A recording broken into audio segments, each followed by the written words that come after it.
कामाख्या माई की। प्यारे भक्तों, आज वो अचूक प्रयोग, वो अचूक चीज आपको बताने जा रहा हूँ, जिसके बारे में जानने के लिए लोग तरसते रहते हैं। वो क्या है? कामरूप है, कामाख्या का कामरू सिंदूर, अलौकिक सिंदूर, जो सम्मोहन वशीकरण में इतना प्रचंड रूप से कार्य करता है कि आप सुनेंगे तो सुनकर आपके रोंगटे खड़े हो जाएंगे कि क्या वास्तव में ऐसा होता है। हाँ, है कामाख्या में ये अचूक चीजें, ये सिद्धस्त चीजें, ये अलौकिक चीजें आज भी कामाख्या माई में हैं। वहां के तांत्रिकों, मांत्रिकों, घोड़ियों के पास माँ कामाख्या के मंदिर के नीचे गुप्त गुफा में बैठ करके ये लोग इस कामरू सिंदूर को तंत्र विद्या अपने उनके अलौकिक मंत्रों से सिद्धस्त करके तैयार करते हैं। अच्छा, आप लोगों ने सुना होगा, ये जानकारी तो आप लोगों ने को ही होगी और सुने भी होंगे आप लोग कि कामाख्या में महिलाएं, औरतें, लड़कियां जो व्यक्ति पसंद आता है उसको भेड़, बकरी, कुत्ता, जानवर बना करके अपने वशीभूत कर लेते हैं। तो मन में आपके एक डर पैदा हो गया कि वहां अगर गए तो हमको जानवर की योनि दे देंगे, कुत्ते की दे देंगे, तोते की, बकरे की। लेकिन ऐसा नहीं है, ये एक सोच होती है। इसका इतना प्रचंड प्रभाव होता है तंत्र क्रिया का कि उन महिलाओं, लड़कियों को जो पुरुष पसंद आ गया उस पर इस सिंदूर का इतना अचूक प्रयोग वो कर देते हैं कि उनका मन, उनकी अंतरात्मा को अपने वशीभूत कर लेते हैं। Control of power, control of power कि आपकी आत्मा, आपके मन को इतना अपने कंट्रोल में कर लिए कि जैसा मैंने कहा वैसा आपको मानना है। अब उन महिलाओं ने अगर कह दिया कि चलो चारों पैरों, है तो मनुष्य योनि, लेकिन मन में उसके एक भ्रांति बैठ गई है, उसकी आत्मा में एक भ्रांति बैठ गई मन में कि अरे मैं तो जानवर हो गया हूं, तो वो कुत्ते की तरह चलने लगेगा, तोते की तरह बुलवाएंगे। जैसा वो चाहेंगे इस अचूक प्रयोग से वो लोग वैसा कार्य करवाते हैं। लेकिन योनि आपकी वही रहती जिस योनि में आप पहुंचे हैं। आपको बताने का मुख्य उद्देश्य है, क्योंकि आप लोग अक्सर देखते हैं कि उन लोगों के चक्कर में भटक जाते हैं। मैंने बहुत से लोगों को देखा है कि गए गुरु के पास, गुरु ने कहा देखो बेटा, ये क्या होता है, मन को बांधना, इस चीज को आप ध्यान दीजिएगा, ये होता है आपके मन को बांधना, आपको अपने शब्दों में वशीभूत करना कि बोले बेटा ये इमली का पेड़ है, आम का, कहेंगे हाँ हाँ गुरुजी ये इमली का पेड़ है, आम का पेड़, इमली का पेड़ लगा, कहीं बेटा इसमें बड़े अच्छे अच्छे लंबे लंबे करेले और लौकी होती है, कहीं हाँ गुरुजी आप सत्य कह रहे हैं, मैंने भी देखा है। तो सावधान करूंगा ऐसे बनावटी तांत्रिकों, मांत्रिकों से जो चमत्कारिक शब्दों का प्रयोग करते हैं, आपको जादूगरी दिखाते हैं और कहते हैं चमत्कार है। ऐसे ऐसे बातें आपको बता देंगे कि आप चौंक जाएंगे कि अरे वाह गुरुजी बहुत बड़े तांत्रिक हैं। ऐसे लुभावने, ऐसे मीठे शब्द बाण चलाने वाले लोगों से बचने का प्रयास करें। जो करें सत्य करें, भटके नहीं। भटकेंगे तो अनावश्यक समय बर्बाद करेंगे और अपना जीवन बर्बाद करेंगे।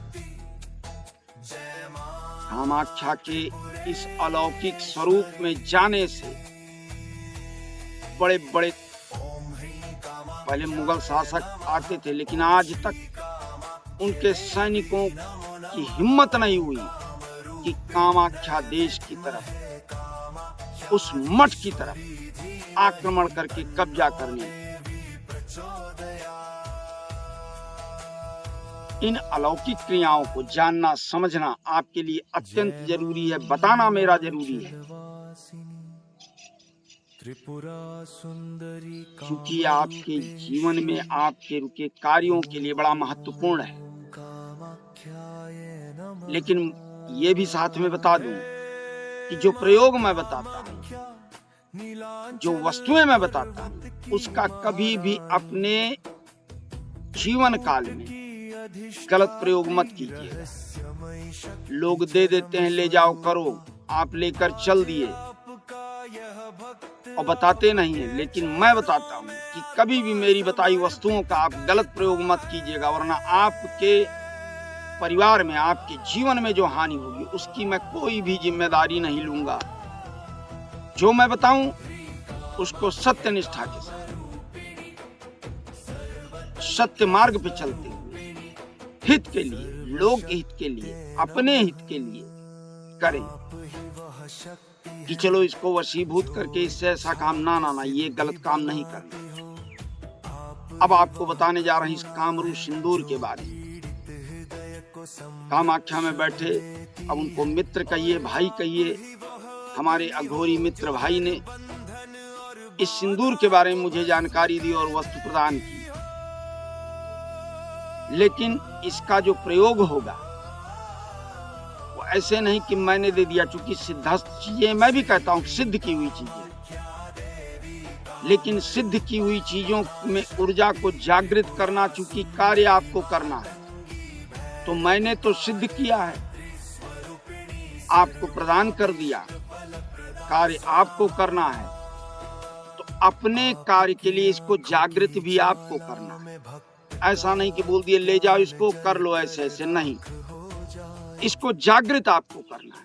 किस तरीके से कि आपने इस कामरू सिंदूर को लिया, लेकर के गए, अब क्या करेंगे?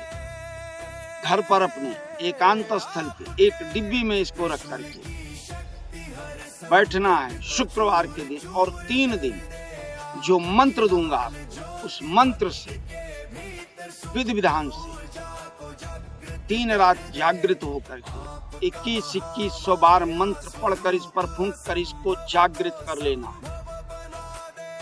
जागृत होने के बाद में आप देखिएगा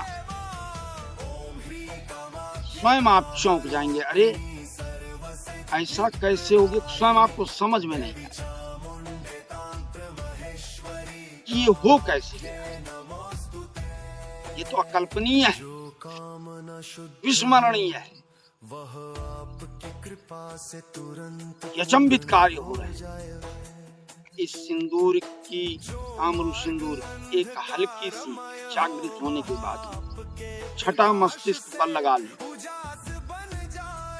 या जिस व्यक्ति को बुलाना चाहते हैं अच्छी नियत से, अच्छी सोच से, तो एक बिंदु जिह्वा पर लगा करके और बैठकर इसी उस व्यक्ति का नाम लेते हुए इसी मंत्र का 11 बार उच्चारण कीजिए।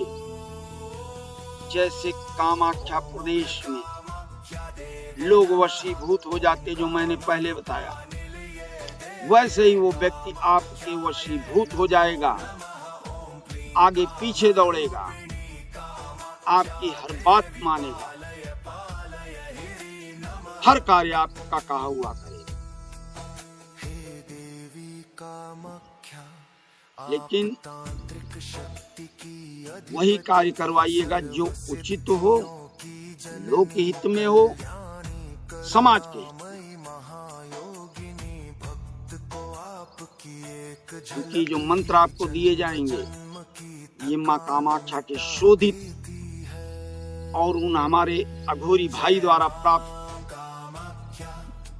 शुद्ध मंत्र है। ये कोई ऐसे पुस्तकीय मंत्र नहीं है कि किताबों में लिखे हैं, नोट करके बता दिया गया। तो इस छोटे से कार्य को आप करें। इनको करके आप अपने जीवन के उन कष्टों का निवारण कर सकते हैं। उन भूले भटके व्यक्तियों को अपने सम्मुख ला सकते हैं। उन चली गई वस्तुओं को प्राप्त कर सकते हैं जिनका आना आपने जीवन में अपने असंभव मान रखा है कि अब ये हमको प्राप्त नहीं होनी है। तो ऐसे कार्यों के लिए आप जागृत रहें और करें। मेरा वीडियो आपको पसंद आता है तो कमेंट बॉक्स में जय कामाख्या माई, जय कामाख्या प्रदेश आदि शक्ति लिख करके आइए। अपने अन्य भाई बहनों के लिए इस वीडियो को ज़्यादा से ज़्यादा लाइक शेयर सब्सक्राइब करें। और कहीं कोई बात नहीं समझ में आती है तो वीडियो में दिए नंबरों पर संपर्क करके पूछ सकते हैं। आना चाहें अयोध्या में आकर मिल सकते हैं। मैं आपके अंग संग रहकर आपकी सेवा के लिए तत्पर अयोध्या में बैठा। इसी के साथ मैं रविंद्र ओझा महाराज आपसे अयोध्या से विदा लेता हूँ। एक बार आदि शक्ति का नाम लें। जय कामाख्या माई।